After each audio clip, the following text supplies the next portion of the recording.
തെരുവുവിളക്കുകളില്ലാതെ bus കാത്തുനിൽക്കുന്നവർ ദുരിതത്തിൽ.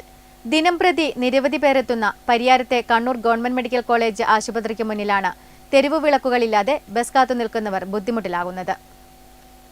പരിയാരത്തെ Kannur government medical college ആശുപത്രിക്ക് മുന്നിലാണ് തെരുവുവിളക്കുകൾ ഇല്ലാതെ ബസ് കാത്തുനിൽക്കുന്നവർ ബുദ്ധിമുട്ടിലാകുന്നത്.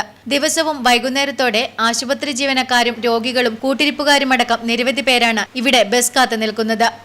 ദേശീയപാത നിർമ്മാണ പ്രവർത്തനങ്ങളുടെ ഭാഗമായി തളിപ്പറമ്പ് കണ്ണൂർ ഭാഗത്തേക്ക് പോകുന്നതിനായി ആശുപത്രിയുടെ കവാടത്തിന് മുന്നിൽ നിന്നാണ് ഇപ്പോൾ യാത്രക്കാർ ബസ്സിൽ കയറുന്നത്. ഈ ഭാഗത്താണ് തെരുവുവിളക്കുകൾ ഇല്ലാതെ ജനങ്ങൾ ബുദ്ധിമുട്ടിലായിരിക്കുന്നത്.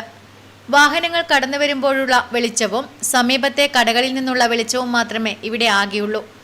ദേശീയപാതയുടെ മറുഭാഗത്ത് ഇറങ്ങി ആശുപത്രിയിലേക്ക് എത്തുന്നവർക്കും വെളിച്ചമില്ലാത്തത് ഏറെ ദുരിതം സൃഷ്ടിക്കുന്നു. കണ്ണൂർ കൂടാതെ കാസർഗോഡ്, വയനാട് തുടങ്ങിയ ജില്ലകളിൽ നിന്നും നിരവധി പേരാണ് ചികിത്സ തേടിയും മറ്റും പരിയാരത്ത് എത്തുന്നത്.